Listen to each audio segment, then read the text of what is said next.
Lời Phật dạy, khi khó khăn, hãy nhớ kỹ, hiểu rồi khổ mấy cũng qua. Khổ đau là bạn, hoạn nạn là thầy. Khổ đau là người bạn chân thực, không giấu giếm, khoe khoang, không màu mè, kiểu cách. Nó trực tiếp thức tỉnh chúng ta phải nhìn lại đời mình, xem những giá trị mình đang theo đuổi có thực sự quan trọng như mình nghĩ hay không. Hoạn nạn cũng vậy. Nó đã dạy chúng ta biết dừng lại để nhìn thấy rõ đâu là hạnh phúc chân thực, còn đâu là chân giá trị của cuộc sống. Chỉ có ai trải qua nỗi đau khổ tột cùng mới có khả năng cảm nhận được hạnh phúc tột cùng. Khổ đau đến giống như những ngày mưa gió bão bùng, để nhắc nhở chúng ta biết sống và trân quý những ngày nắng đẹp gió hiền. Tất nhiên không ai muốn mình bị đau khổ và luôn tìm mọi cách để tránh né chúng. Nhưng đôi lúc chúng ta cần có đau khổ để cảnh báo mình phải dừng lại, để đánh giá cuộc sống của mình. Những người đạt đến đỉnh cao hạnh phúc trong đời sống là những người biết hướng tâm nhiều về tâm linh và thường không quan tâm nhiều đến vật dục. Mỗi ngày chúng ta phải trải qua một cuộc đấu tranh lớn bên trong nội tâm. Đó là cuộc đấu tranh giữa thể xác và tâm linh.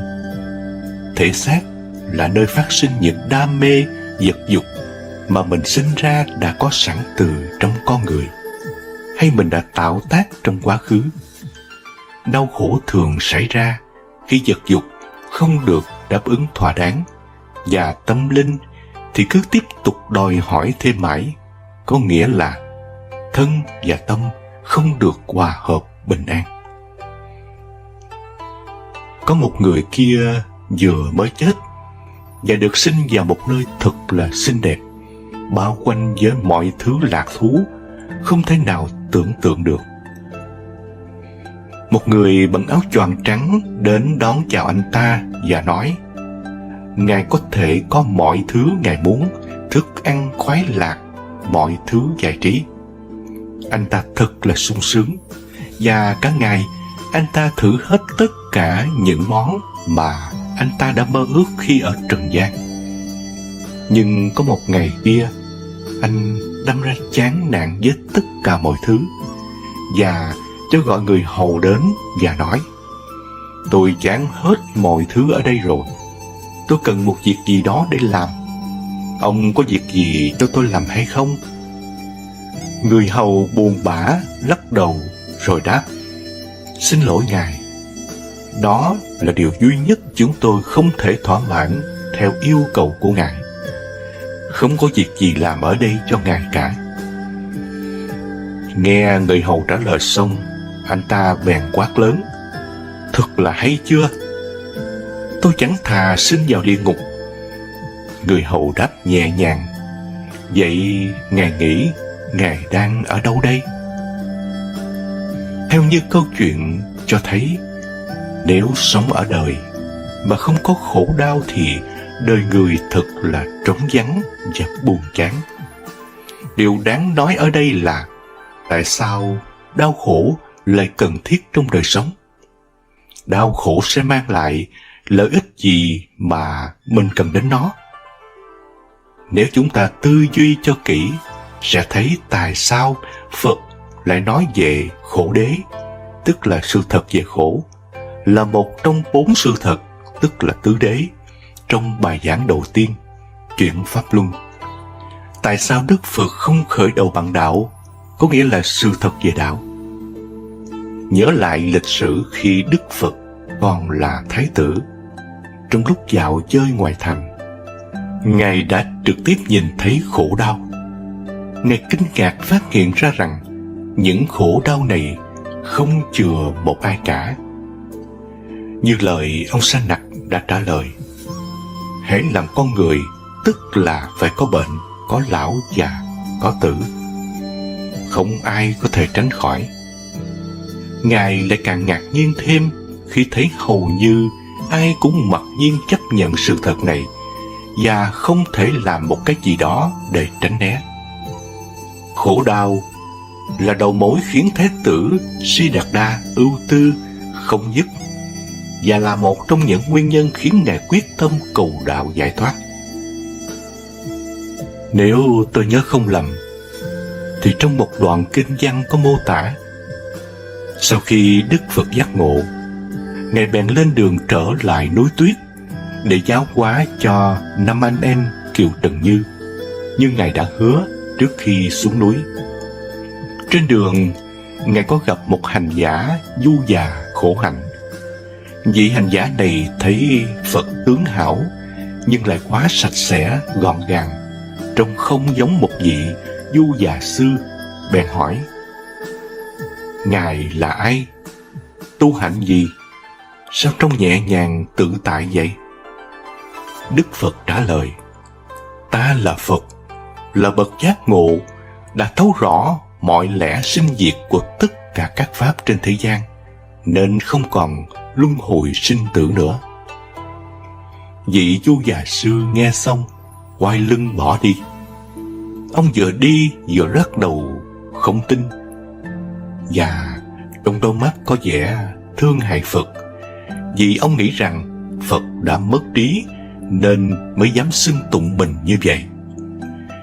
Câu chuyện cho chúng ta thấy, nếu Phật chỉ nói về sự giác ngộ của Ngài, thì có lẽ không ai có thể hiểu nổi được. Ngài nói cái gì?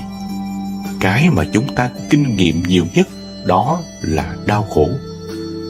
Và chính vì vậy, Đức Phật đã dạy chúng ta cách nhìn thấy sự thật về đau khổ để tìm con đường diệt khổ. Sự thật mà nói, dù chúng ta đã trải nghiệm nhiều về đau khổ, nhưng phần nhiều chúng ta chỉ biết sợ khổ, và hầu như ít khi nào học được gì từ nhiều đau khổ. Bằng chứng là chúng ta luôn chạy theo vật dục để kiếm tìm hạnh phúc, và cố tránh né càng nhiều càng tốt tất cả những gì mang lại khổ đau. Thậm chí mình phát tâm tu cũng là vì sợ khổ. Thế mà oải oăm thay, mình lại cứ đụng phải khổ đau hoài. Giống bảo đời người chẳng chừa bất cứ ai, nhưng nỗi đau biểu hiện trong đôi mắt hay trên làn môi có thấm vào đâu so với nỗi đau chúng ta giấu kín tận đáy lòng.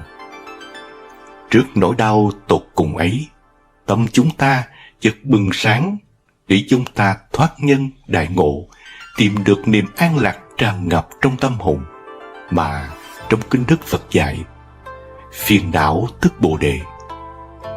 Con người sinh ra hiện hữu trên cuộc đời này có hàng ngàn hàng vạn nỗi đau khổ khác nhau, nhưng chung quy không ngoài hai thứ. Thứ nhất, đau khổ về tinh thần, do hoàn cảnh bên ngoài tác động, như làm ăn thất bại, người khác ganh tị, quấy nhiễu, chồng ngoại tình, con bất hiếu, ăn chơi trác tán, nghiện xì ke, hút chích, hay nghĩ tới những hiện tượng thiên nhiên như bão lụt, động đất, sóng thần mà băn khoăn, làm cho tinh thần người ta bất an, lo lắng, sợ hãi ngày đêm. Thứ hai là đau khổ thân thể, bị bệnh tật hành hạ dày dò, bị đánh đập hay bị tai nạn khiến cho thân thể đau đớn, ăn không ngon, ngủ không yên. Tất cả những nỗi khổ ở cõi ta bà này ai cũng đếm trải qua. Nếu chúng ta không hiểu Phật Pháp, không biết tu tập, thì than thân trách phận. Có người tìm đến cái chết, có người tìm cách báo thù kẻ đã gây ra đau khổ cho mình. Nhưng chúng ta càng oán hận thì vết thương lòng càng sâu, nào có ích gì. Còn chúng ta biết tu học, có thực hành theo lời Đức Phật dạy, làm chất liệu trong cuộc sống, hiểu rõ nhân quả báo ứng, chỉ tự trách mình, nên biết chuyển hóa nỗi đau khổ thành giải thoát an lạc ngay trong cuộc sống. Điều mà Đức Phật đã thuyết giảng suốt cuộc đời giáo hóa của Ngài. Lúc này chúng ta như đóa sen thơm ngát vươn lên từ bùn lầy nước động, nở hoa tô thắm giữa cuộc đời. Thực ra khổ đau không phải lúc nào cũng là tiêu cực, đáng chán, đáng sợ. Ngược lại, có nhiều lúc chúng ta cần có đau khổ để thức tỉnh bản thân. Như vậy, đau khổ là một vị thầy nhắc nhở chúng ta phải biết hồi đầu hướng thiện. Cho nên, trong 2 câu đầu của 10 điều tâm niệm, Phật dạy: câu thứ nhất, nghĩ đến thân thể thì đừng cầu không bệnh khổ, vì không bệnh khổ thì dục vọng dễ sinh. Thứ hai, ở đời đừng cầu không hoạn nạn, vì không hoạn nạn thì kiêu sa nổi dậy. Phật dạy rằng, khi mình thực sự cảm nhận được nỗi đau khổ trực tiếp, chúng ta ngay lập tức buông bỏ, cũng giống như khi mình cầm lên cái chảo sắt đang nóng bỏng, sẽ khiến mình rút tay lại. Khi chúng ta cảm thấy cái đau khổ cùng cực, mình sẽ muốn được giải thoát khỏi chúng ngay, vì mình học được từ tuệ giác nằm bên trong mỗi kinh nghiệm, đặc biệt là càng thống khổ thì tuệ giác càng sâu. Nhờ có chánh tri kiến, chúng ta thấy rằng ai cũng cần có khổ đau, vì khổ đau là một liều thuốc đắng giúp trị lành những căn bệnh bất trị.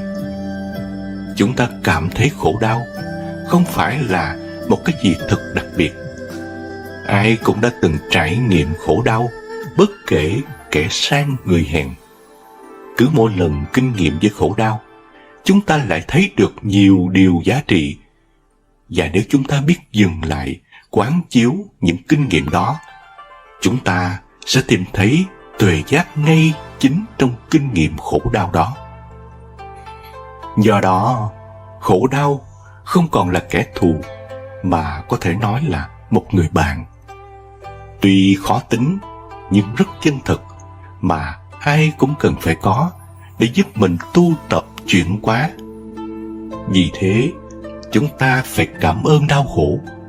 Nhờ đau khổ mà tâm của chúng ta rộng mở nhiều hơn, biết quan tâm, chia sẻ đến những mảnh đời bất hạnh, và có cơ hội để chúng ta tu tập hạnh nhẫn nhục.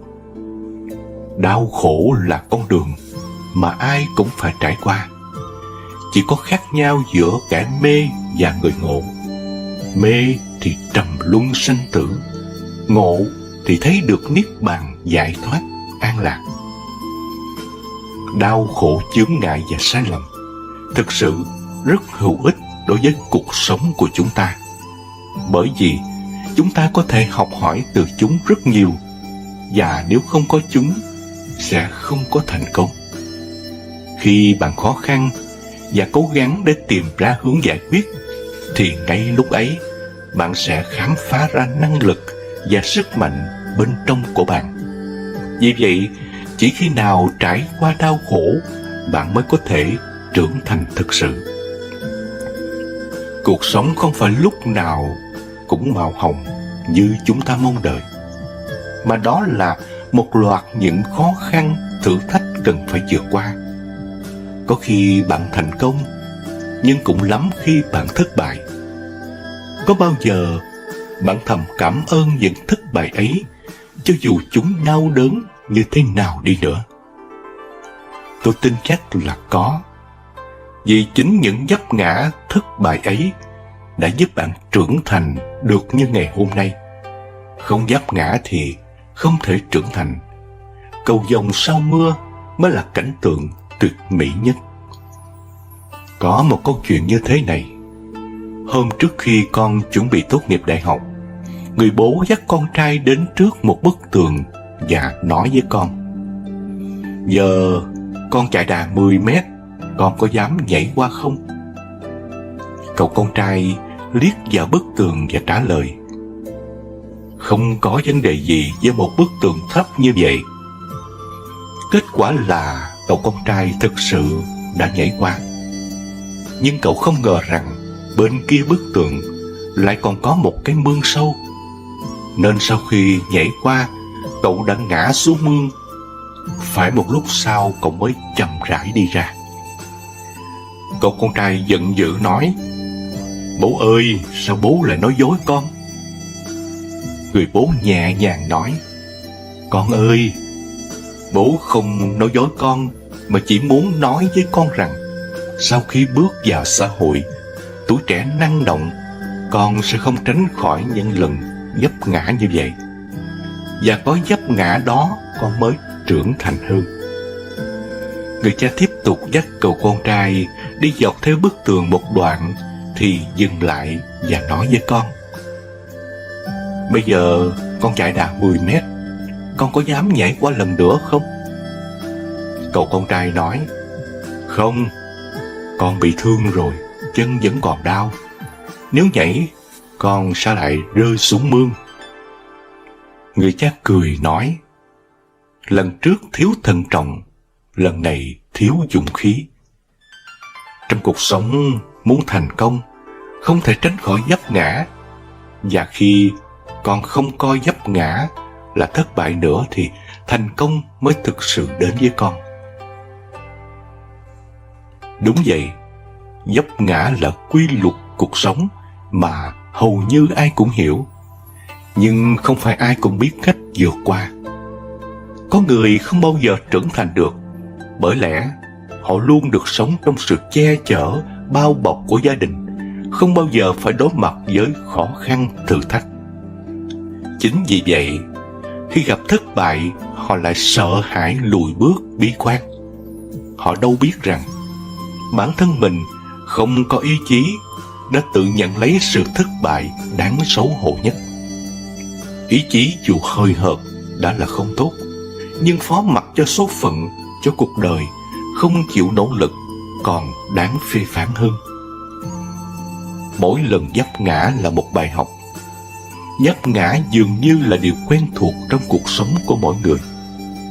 Ngay từ khi mới chập chững biết đi, bạn đã phải vấp ngã rất nhiều lần, thậm chí chảy cả máu chân tay, thì mới có được những bước đi, bước chạy vững vàng hơn. Rồi đến khi đi học, đi làm, càng về sau, bạn càng có nhiều vấp ngã trong công việc, học tập, rồi cả những chuyện tình cảm cá nhân. Thực sự, ban đầu, có những cảm xúc vô cùng đau buồn, thất vọng và chán nản. Bạn có cảm giác như là cả thế giới đang quay lưng lại với bạn mọi thứ và muốn chống đối với bạn. Khi sự kỳ vọng của bạn vào công việc đó, con người đó không được như ý muốn, lúc này thời gian sẽ là liều thuốc hữu hiệu cho bạn. Sau quãng thời gian khó khăn ấy, về mặt cảm xúc, bạn cần phải vượt qua. Bạn sẽ cảm thấy mình trưởng thành hơn, mạnh mẽ hơn. Nếu giờ có gặp phải vấp ngã ấy, chắc chắn bạn sẽ có cách giải quyết thông minh để không phải vấp ngã lần thứ hai trong cùng một vấn đề. Và cứ như vậy, sau mỗi lần vấp ngã, bạn lại đúc rút được cho mình một bài học kinh nghiệm để lần sau làm tốt hơn. Những bài học này vô cùng quý giá hơn nhiều những bài học lý thuyết. Nó giúp bạn hiểu được bản thân mình, hiểu được sự lựa chọn của mình là đúng hay sai, để con đường tiếp theo của mình sẽ làm tốt hơn. Thành công là khi bạn trải qua nhiều vấp ngã. Nếu ai hỏi tôi về thành công là gì, thì tôi sẽ trả lời rằng thành công là khi bạn trải qua nhiều vấp ngã. Thực tế đã chứng minh không có ai thành công mà không phải đi qua nhiều lần thất bại và vấp ngã cả. Các doanh nhân càng thành đạt thì họ lại càng phải trải qua nhiều thất bại hơn người thường. Đơn giản dễ hiểu hơn là khi bạn thất bại nhiều lần, bạn đúc rút được nhiều kinh nghiệm và bài học cho mình. Bạn sửa sai trong những lần tiếp theo, và cứ như thế, những cái sai của bạn dần dần được sửa, dần được hoàn thiện sau nhiều lần vấp ngã, cho đến khi bạn làm đúng và chạm đến mục tiêu của mình. Vậy nên cứ sai đi, khi cuộc đời cho phép, và hãy học cách nhận ra bài học để sửa sai trong những chặng đường tiếp theo. Và cũng đừng buồn chán hay là gục ngã khi bạn thất bại. Hãy cảm ơn nó, hãy yêu thương, vì nó chính là thành công của bạn sau này. Biết ơn vấp ngã giúp bạn sống tích cực hơn. Khi đã hiểu được những giá trị mà những thất bại và vấp ngã mang lại cho mình, bạn sẽ thay đổi được thái độ đối mặt với chúng. Thay vì cứ mãi đau khổ, chúng ta nên tích cực nhìn nhận, tìm ra giải pháp mới, sửa chữa lỗi sai thất bại. Nguyên tắc đầu tiên khi bạn giải quyết một vấn đề, đó chính là nhìn nhận chúng với một thái độ tích cực nhất có thể. Khi tâm trạng ổn định, bình tĩnh lại, thì bạn mới có những giải pháp và cách làm đúng đắn nhất. Rèn luyện được cách sống tích cực và lạc quan như thế này sẽ giúp chất lượng cuộc sống của bạn trở nên tốt hơn, hạnh phúc hơn rất nhiều. Vậy nên, chúng ta cần biết ơn những vấp ngã thất bại. Chính chúng giúp bạn có một cuộc sống lạc quan hơn. Thái độ tích cực tỏa ra từ lòng biết ơn thực sự mang lại nhiều lợi ích to lớn cho chúng ta. Nó giúp ta vượt qua những lúc tồi tệ nhất trong mỗi lần thất bại. Nó cũng giúp bạn học được nhiều điều bổ ích, giúp bạn trưởng thành hơn, thành công hơn trong tương lai. Ngày hôm nay, chúng ta hãy nhìn lại những vấp ngã khó khăn và thầm cảm ơn chúng, vì đã giúp chúng ta có được như ngày hôm nay. Vấp ngã thất bại sẽ là người giáo viên tốt nhất, dạy ta có những bài học cần thiết cho cuộc sống.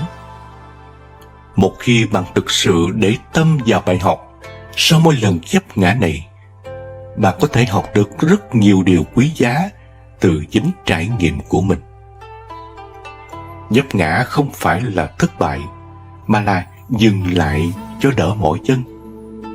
Mọi nỗ lực của chúng ta và những vấp ngã ngày hôm nay lại mang đến cho chúng ta một bài học, một kinh nghiệm quý giá, giúp chúng ta trưởng thành hơn. Tuổi trẻ nếu không có những lần vấp ngã, sao có thể trưởng thành? Tuổi trẻ nếu không có những chông chênh, thì cuộc sống sẽ mãi bình lặng, đâu còn ý nghĩa gì. Thế nên, ta luôn phải mạnh mẽ, kiên cường để bước tiếp. Đừng vì những khó khăn nhỏ nhoi mà dừng bước. Và đừng bao giờ để những ước mơ khát vọng trong bạn dụt tắt. Tục ngữ có câu, thất bại là mẹ thành công. Một mũi tên muốn lao đến đích trước khi về phía trước, thì nó phải kéo về phía sau, lấy sức tiến lên. Cuộc sống của chúng ta cũng vậy. Những lúc ta vấp ngã, sai lầm, thất bại là lúc chuẩn bị tinh thần, động lực về phía trước. Dấu hiệu duyên âm. Biết rồi bạn có thể hoàn toàn tránh được không? Thứ nhất, dấu hiệu duyên âm đi theo. Tính khí thất thường. Tính tình bỗng dưng nóng nảy, dù trước đó là người thông minh, nhanh nhẹn, nhưng nay hay có biểu hiện ngơ ngác, thơ thẩn, thậm chí là cáu gắt, đành hanh. Có nhiều sự thay đổi lạ lùng theo chiều hướng xấu, như không làm chủ được suy nghĩ, nóng tính hay phản ứng quá đà về một vấn đề nào đó, không phải do áp lực gia đình, công việc hay vấn đề khác nảy sinh. Trong người luôn cảm thấy bứt rứt khó chịu, đứng ngồi không yên. Ngồi một mình trong bóng tối, ngại giao tiếp hay thấy buồn chán, không rõ nguyên nhân. Mặc dù đã đi khám bệnh lý về thần kinh nhưng không bị vấn đề gì. Nặng hơn nữa, đó là từng nghĩ về sự kết liễu cuộc đời, mặc dù có những chuyện không đáng phải tự tử. Có nhiều người cảm âm tốt, họ có thể cảm nhận được đang có người đi theo sau. Và khi đi đường hay bị che mắt dễ tai nạn, thậm chí đã có người bị tai nạn vì không nhìn thấy xe lao vào mình. tình cảm long đong. Người độc thân mãi không có ai quan tâm tới, nếu yêu cũng luôn trắc trở. Chuyện yêu đương khó thành, thường gặp nhiều sóng gió. Cảm giác yêu ai cũng chỉ được thời gian ngắn, rồi tự nhiên nảy sinh mâu thuẫn, rồi chia tay với lý do rất nhỏ nhặt, không đáng. Nếu đã có gia đình thì thường xuyên tranh cãi, thậm chí hôn nhân tan vỡ, không hiểu nguyên nhân vì sao. Phụ nữ có duyên âm dễ mắc những bệnh về đường phụ sản, khó có con, hoặc con sinh ra khó lành lặn, dễ bị duyên âm phá hư thai. Một trong những dấu hiệu nhận biết duyên âm đó là hôn nhân bất hạnh, dễ bị tình nhân hãm hại, là do nhân quả tiền kiếp gieo tạo. Giấc mơ bất thường, hay có giấc mơ gặp gỡ người lạ nhiều lần, lặp đi lặp lại, và không biết mặt họ như thế nào, không biết người đó là ai, nhưng lại có cảm giác thân quen. Hay tỉnh giấc về đêm, lúc tỉnh nhớ được tường tận chi tiết trong giấc mơ với người đó. Khi ngủ thỉnh thoảng nghe những lời thì thầm, những câu nói mơ hồ bên tai như xúi giục một điều gì đó. Điều này khiến bạn thường xuyên trằn trọc mất ngủ và cảm thấy bất an.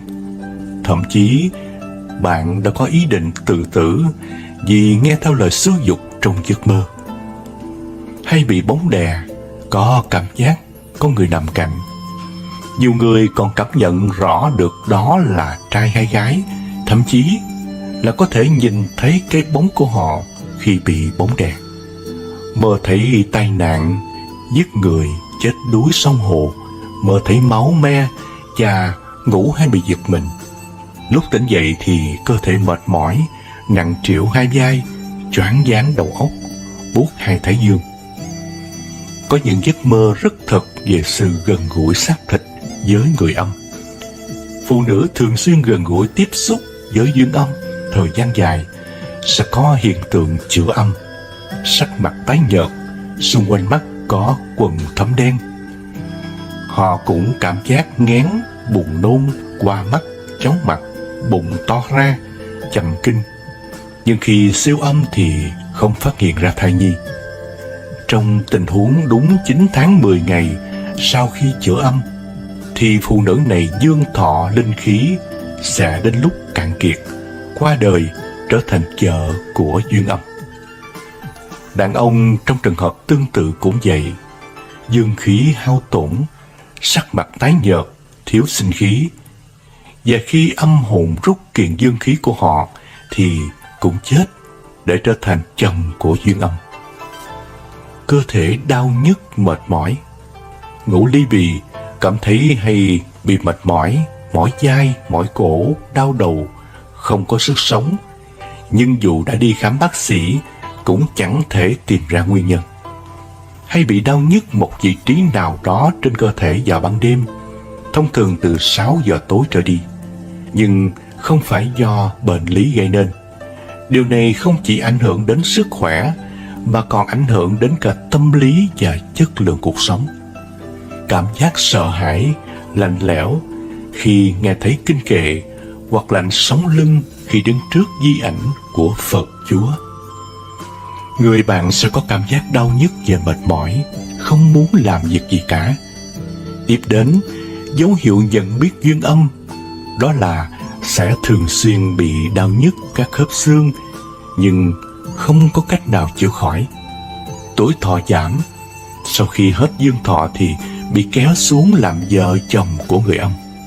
Nhưng đừng vì những dấu hiệu duyên âm trên mà lo lắng bi quan. Hãy bình tâm lại để tránh tạo năng lượng xấu cho bản thân, rồi suy xét tìm thầy đủ tâm đức, đủ quyền phép, đủ sắc lệnh mới giải quyết được. Thứ hai là phân biệt duyên âm, dông theo và tiền duyên. Tiền duyên là tình duyên giữa người trần và người đã khuất từ những kiếp trước mà ta không còn nhớ đến, nhưng vẫn còn ảnh hưởng cho đến bây giờ. Hai người có tiền duyên là từ kiếp trước, Cả hai có thể đã từng hẹn thề, hoặc nếu không thì tình cảm cũng đã từng rất sâu đậm, nhưng không có cơ hội thành đôi, nên sau khi mất, họ lưu luyến, không thể siêu thoát được, sẽ lang thang tìm bạn. Khi gặp được rồi, sẽ theo bạn. Dương âm là tình duyên hiện tại giữa người trần và người đã mất. Có nghĩa là những người đã từng có tình cảm từ một hoặc hai phía, mà ở hiện tại là một người âm, người còn lại là người dương.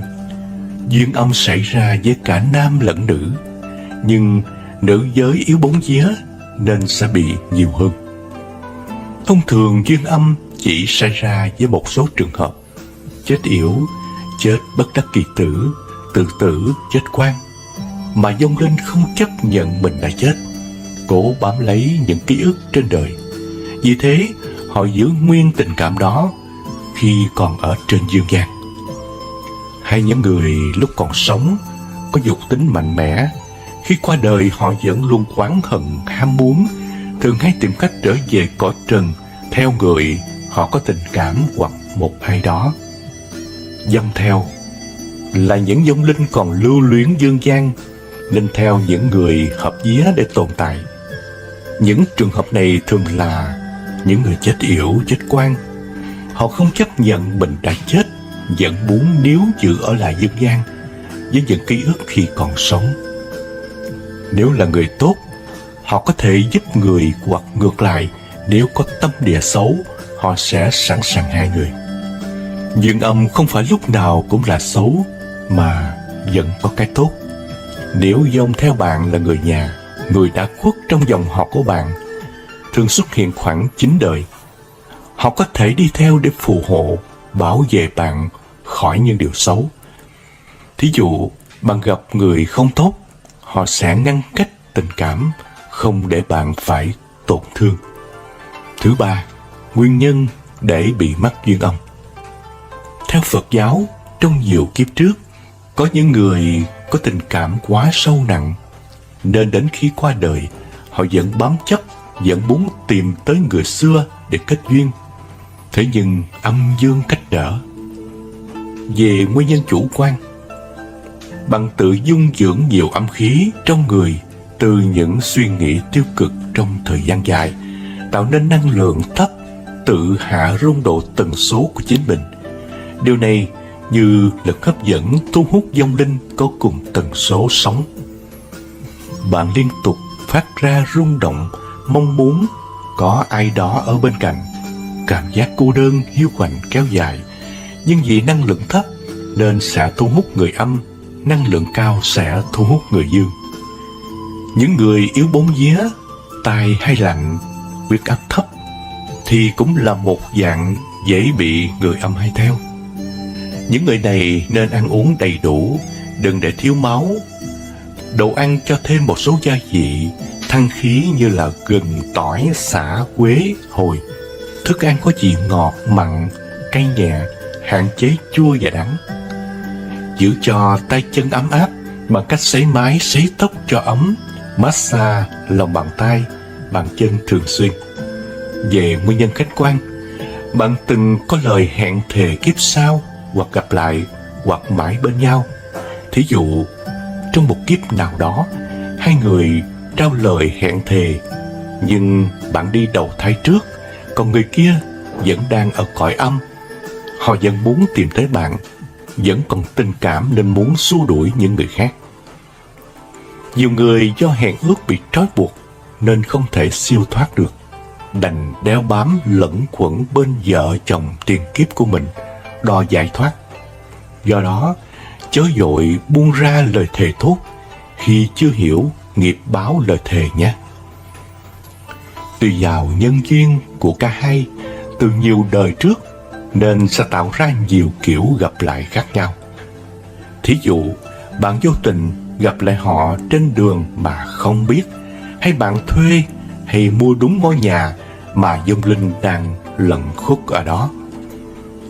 Hai vợ chồng hạnh phúc, bỗng có một người không may qua đời. Người ấy lo lắng cho bạn, cho con cái, nên dù đã mất nhưng vẫn âm thầm quan tâm, chăm sóc cho bạn. Bạn vô tình đi ngang nghĩa trang hoặc đám tang, nhìn vào di ảnh rồi khen họ, thì có khả năng vong linh này sẽ theo bạn. Cho nên đừng nói lung tung, mà hãy cúi đầu chúc cho người đó đi đường bình an, ra đi thanh thản, sớm siêu thoát. Do vô tình đi ngang chỗ ở của người đã khuất vào những cung giờ linh thiêng, thông thường là từ 12 giờ trưa đứng bóng tới 6 giờ tối chạng vạng, hoặc 3 giờ sáng quỷ môn quan, làm cho họ cảm thấy thích bạn và bám víu theo. Thứ tư, có nên cắt duyên âm? Hầu như ai cũng có tiền duyên hay duyên âm, nên việc tránh hoàn toàn là điều không thể. Quan trọng là mức độ ảnh hưởng ít hay nhiều khác nhau ở mỗi người mà thôi. Nói chung, nếu sự việc bắt đầu mất kiểm soát, khi duyên âm khiến cho cuộc sống bị đảo lộn, thì cũng không thể để yên được. Nếu không có biện pháp nào, thì cuộc sống của bạn xáo trộn mãi về sau. Có thể phải sống một cuộc đời cô đơn, lạnh lẽo. Mọi người thường nghĩ tới cách quá giải khi bị người âm theo, đó là cắt duyên âm. Nhưng hãy cẩn thận. Việc ta còn nghiệp với ai đó là điều dễ hiểu. Chính người chồng, người vợ, anh em, họ hàng của chúng ta cũng là do nghiệp mà thành đấy thôi. Thế nên tìm cách cắt ngay mà chưa hiểu nguyên do là quá vội vàng. Việc cắt lại đi trái ngược với quy luật vận hành của cuộc sống. Thế nên ta cũng phải thật thận trọng. Hơn nữa, đừng vội nhờ thầy cắt khi chưa hiểu rõ nguyên nhân vấn đề, khi sự tình chưa được hóa giải, chỉ gia tăng oán giận đối với vong linh. Thực tế là ta chỉ còn cách tự mình tháo gỡ vấn đề trước đã. Giống như ta từng có khúc mắc với ai đó, nhưng khi hai người được thẳng thắn nói chuyện và sẽ hiểu vấn đề, giải tỏa căng thẳng, hiểu nhầm chẳng hạn, thì cả hai sẽ giải thoát cho nhau, không còn nặng lòng về nhau nữa. Lúc này thay vì nghĩ tới chuyện cắt duyên, bạn có thể nhờ ai đó có khả năng nói chuyện với vong linh để ta đối diện, trò chuyện chân thành với người đã khuất, tìm cách tháo gỡ vướng mắc để xem họ muốn gì, ta có thể đáp ứng tới đâu. Nếu là lỗi do ta, thì ta nên tìm cách sám lỗi, xin lỗi họ vì những gì đã làm trong quá khứ. Thường khi nhận thấy bạn có dấu hiệu hối cải ăn năn, thì dần dần hai người mới có thể tha thứ cho nhau. Nói là thế, nhưng vấn đề này không hề đơn giản. Âm dương vẫn có khoảng cách rõ rệt, không thể dễ dàng nói chuyện với nhau. Vì thế, thế giới này vận hành theo một cách nào đó rất khoa học hợp lý, nếu không mọi sự sẽ loạn hết. Chỉ một số người có thể nhìn thấy và trò chuyện với người âm mà chúng ta nói là nhà ngoại cảm. Việc cần làm là tìm đúng nhà ngoại cảm, không phải là kẻ mạo danh trục lợi. Nhờ người đó hỏi xem ta còn nợ gì người ấy và có cách nào để hóa giải nó. Thứ năm, cách hóa giải duyên âm. Lễ cắt tiền duyên. Hầu hết chúng ta hay áp dụng cách thực hiện lễ cắt tiền duyên bằng việc nhờ các thầy cúng tế, đốt hình dân thế mạng, cho ít quần áo, tiền vàng và lẩm nhẩm những câu thần chú nhằm xua đuổi người âm đi, mong để lại cho ta cuộc sống an ổn. Nếu là tình duyên kiếp trước yêu nhau, thích nhau mà không lấy được nhau, thì chỉ cần một lần lễ là được. Đại đa số các thầy biết và làm theo phương pháp này, nhưng thành công chỉ với tình duyên kiếp trước. Còn với những vong linh dữ tợn mang theo nhiều thù hận thì không thay đổi được gì. Bắt nhốt và trừng phạt các vong. Việc nhốt các vong không hề đơn giản, phải có thầy tao tay, nên thực tế có rất ít thầy làm được theo phương pháp này. Hơn nữa, nếu vong thoát được ra, chúng càng trở nên giận dữ, tàn ác hơn và có thể làm hại cả người từng bị vong theo lẫn cả thầy. Thậm chí nhiều trường hợp thầy nhốt dông này vào, nhưng do hợp dông nên khi ra đường vài ngày sau lại có dông khác theo, nên chẳng ích gì. Giải pháp này đôi khi lợi bất cập hại. Tìm được thầy làm theo phương pháp này rất hiếm, do dông theo là người chết đường chết chợ, lâu ngày thành tinh.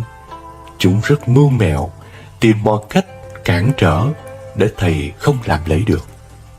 Đưa dông vào chùa làm lễ cầu siêu cho dông. Khi có dấu hiệu dương âm, cách an toàn nhất đó là nhờ các thầy có tâm giúp ta tìm cách đưa dông vào chùa, để họ được vào đó nương tựa, được ăn uống đầy đủ, được nghe kinh giảng pháp. Theo thời gian, họ hiểu được chỉ có làm việc thiện mới được phúc, có cơ hội giải thoát đầu thai sang kiếp khác. Hiểu đúng về duyên âm để chúng ta tránh bị mê tín dị đoan. Ta biết rằng họ cũng chỉ là dông lên vô tội, đáng thương, nên giúp họ được vào chùa là điều nên làm nhất. Bạn không biết cách đưa dông vào chùa, nhưng họ lại thường xuyên đi theo bạn, nên mỗi khi được ghé vào chùa, hãy xin cho các dông được nương tựa nơi cửa Phật tại đây. Biết đâu các thần linh tại ngôi chùa đó cảm được tấm lòng giúp dông linh có nơi nương tựa. Cho nên nếu có duyên đối với các quan gia trái chủ trong tiền kiếp, đừng quá sợ hãi mà làm bừa. Hiểu rằng họ có thể trợ duyên cho chúng ta, hoặc cũng có thể cản trở chúng ta. Ai có duyên như thế thì nên tu tập hành thiện để chuyển hóa oán nghiệp này.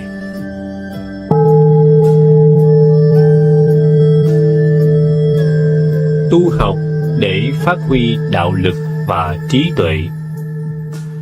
Trường chúng ta đã trải qua 2 mùa an cư kiết hạ, và tháng 11 năm nay, tăng ni khóa 11 ra trường. Vì chúng ta theo hệ tín chỉ, nên tăng ni sinh hội đủ tín chỉ sẽ lãnh bằng tốt nghiệp ra trường. Tuy nhiên, trong thời gian tu học tại trường, ban điều hành và giáo thọ sư luôn theo dõi sinh hoạt của tăng ni sinh để quyết định việc cấp bằng tốt nghiệp. Nếu tăng ni sinh khóa 11 được xếp hạng ưu tú về học lực và đức hạnh thì đủ điều kiện tốt nghiệp ra trường. Nhưng những người học được mà hạnh yếu, dù có đủ tín chỉ cũng sẽ không được lãnh bằng tốt nghiệp. Vì trường chúng ta đào tạo những nhà truyền giáo lấy đức hạnh làm đầu, không có hạnh thì không thể thành đức. Do tu hạnh mới thành đức, nên quý vị cần rèn luyện đức hạnh. Thật vậy, một tỳ kheo có đức hạnh mới có sức thuyết phục và cảm hóa người lâu dài, kể cả ngoại đạo.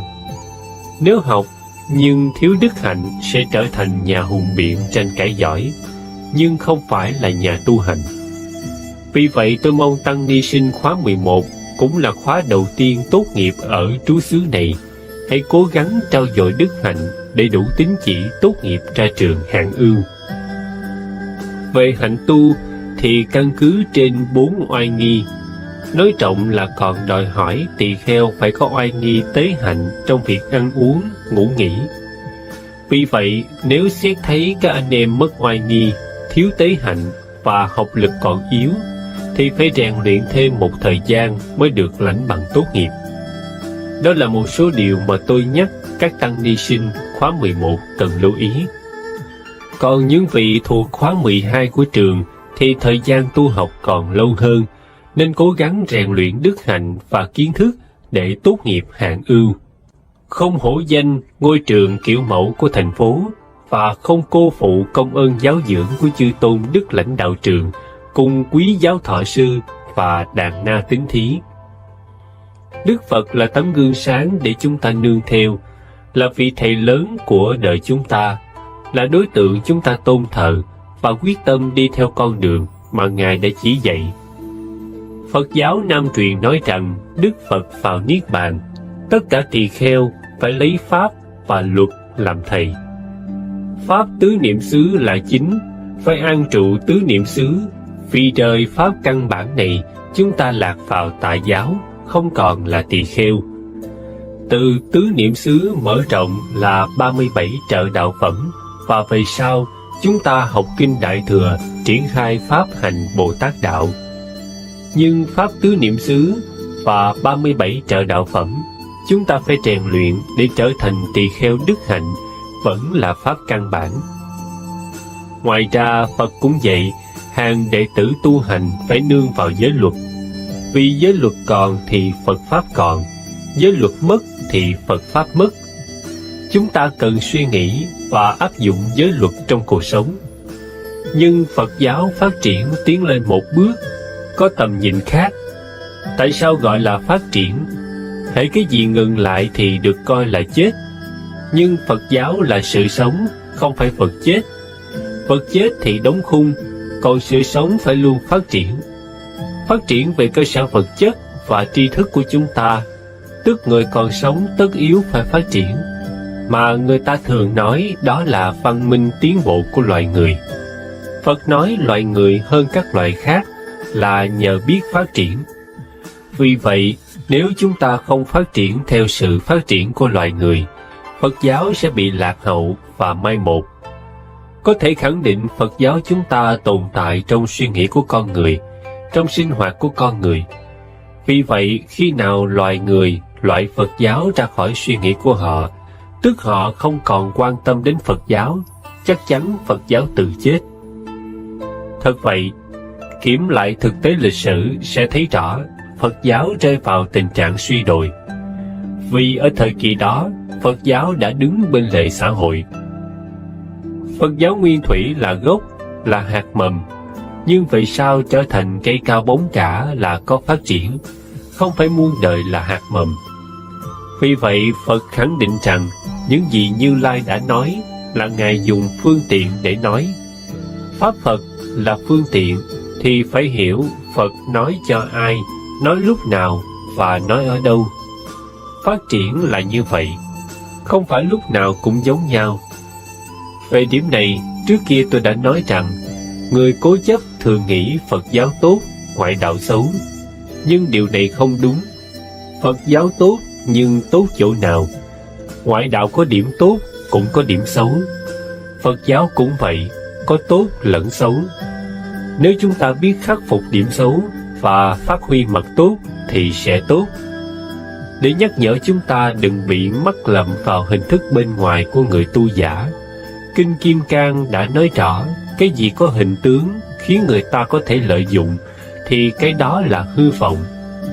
Một bó nhang chỉ đáng giá 10.000 đồng, nhưng họ kiếm ăn bằng cách bán mắc hơn nhiều và nói bán cho chùa, bảo người ta mua để cúng chùa, có phước. Rõ ràng buôn bán như vậy là lợi dụng Phật giáo, không tốt. Các anh em ngày nay thường phạm sai lầm là thích lên mạng coi đủ thứ chuyện đời là không tốt. Tôi rất sợ việc này, vì đã đem vô tâm chúng ta toàn những việc bất an. Thiết nghĩ tất cả việc đời đều xấu, mà tỳ kheo tiêm nhiễm, chắc chắn hình tướng tỳ kheo còn, nhưng bản chất thầy tu đã mất hoàn toàn. Chính vì muốn tăng ni sinh không phạm phải sai lầm này khi đang tu học, trường chúng ta hạn chế tối đa việc cho phép tiếp xúc với bên ngoài, để giúp anh em có điều kiện thuận tiện mà rèn luyện đạo đức. Người theo Đại Thừa có tiến bộ nhìn kỹ giáo lý của Phật qua lăng kính Đại Thừa, qua lăng kính tiến bộ và quan sát qua giáo lý nguyên thủy mới thấy giáo lý không cố định mà có khác nhau. Có các kinh Đại Thừa, nhưng cũng từ Phật giáo nguyên thủy mà phát triển lên, nó là một. Vì vậy, kinh Đại Thừa là Bồ Tát Tạng cũng phát xuất từ nguyên thủy, nhưng có cái nhìn tương ưng với văn minh thời đại. Thật vậy, thiết nghĩ sinh hoạt xã hội 50 năm sau tất nhiên phải khác.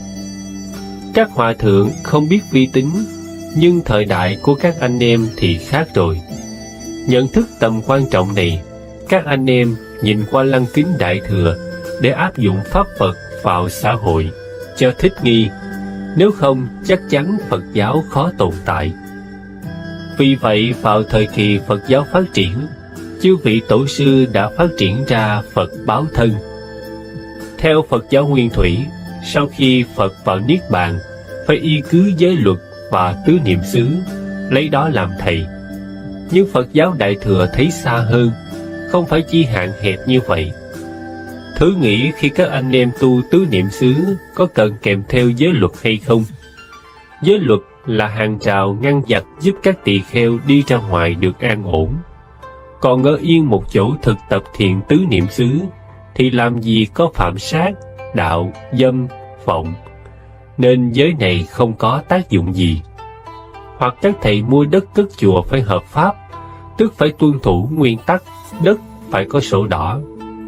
Các thầy ở trong thiền định thì có dính líu gì đến mua đất cất chùa đâu. Tất nhiên, luật đất đai và xây chùa chẳng cần đặt ra cho mình.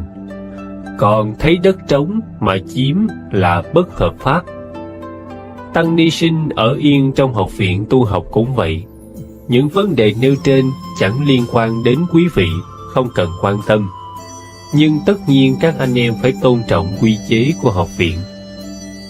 Trong thiền quán, tất yếu phải cắt bỏ cuồng tâm, vọng tâm. Sát, đạo, dâm, vọng là cuồng tâm cũng phải cắt luôn. Thực tu tứ niệm xứ, tất cả giới luật bị loại ra ngoài. Nhưng trời tứ niệm xứ mới y giới luật, căn cứ vào giới luật. Thí dụ đi ra hành đạo, muốn cất chùa phải căn cứ luật tôn giáo, luật đất đai. Chúng ta không cất chùa mà nghiên cứu những luật này làm cuồng tâm sanh thêm, rối thêm. Theo tinh thần Đại Thừa, cái gì có tác dụng thì chúng ta tôn trọng và giữ gìn. Những gì không có tác dụng thì không nhắc tới. Có Phật tử xin ở chùa tu bát quan trai, các thầy cố chấp, cứ hỏi một ngày một đêm, quý Phật tử giữ giới không dâm dục được không? Lặp lại như vậy mà không suy nghĩ. Ở chùa làm gì có chỗ để phạm giới đó? Đã thu xếp nam nữ ở riêng mà. Điều này không thể xảy ra, nhưng cứ nhét vô đầu họ ý này để làm gì? Nhưng tại sao lại truyền giới này? Vì thọ giới xong, các ông bà về nhà tu không phải ở chùa, thì phải ráng giữ giới thứ nhất đến giới thứ 8. Phật tử đến đây tu gọi là một ngày an lạc, cắt gia duyên ràng buộc để Phật tử được thanh tịnh, giải thoát theo chư Tăng. Tu cả đời thì không được, nhưng tu một ngày được, để gieo duyên với đạo, sau này quý vị xuất gia. Nhìn bằng lăng kính Đại Thừa là cái nhìn siêu việt bằng trí tuệ. Điều nào có tác dụng, chúng ta ngăn, không cần thì thôi, không nói. Kinh Duy Ma dạy rõ ý này. Môi trường phạm giới không có, chúng ta bày ra làm gì, khiến cho tâm mất công suy nghĩ. Trở lại cách nhìn qua Đại Thừa là nhìn báo thân Phật, là nhìn cách xử sự của Phật mà chúng ta làm theo. Vì vậy Đại Thừa nói báo thân Phật là suy nghĩ, lời nói, hành động của Phật. Lời nói và việc làm của Phật đã tác động tốt cho xã hội đương thời và ảnh hưởng sâu sắc cho đến ngày nay, vì Phật có cách chỉ đạo tốt bên trong. Điển hình là với trí tuệ vô thượng, Phật thấy rõ tiền thân vô não là gì. Ngài thấy 3 đời nhân quả và thấy thời cơ giáo hóa chín mùi, nên vị này mới buông dao, tu hành, trở thành thanh tịnh La Hán. Tôi luôn đặt vấn đề ngay bây giờ và ở đây, người có trí tuệ sẽ làm gì, nói gì? Đi giáo hóa, đi hoằng pháp là thể hiện tinh thần như thế. Muốn có trí tuệ phải học theo người có trí tuệ, làm theo người có trí tuệ. Nếu ta không có trí tuệ, bị người xúi làm sai quấy đến mất mạng, ta được gì? Các anh em hoằng pháp phải có trí tuệ. Nếu không đủ trí tuệ, phải nhờ thiện tri thức khai ngộ. Đừng tự mãn, đừng bực tức, biết mình còn nghiệp nặng phải lo tu. Sau này mới có điều kiện làm đạo, lợi lạc cho mình và cho nhiều người.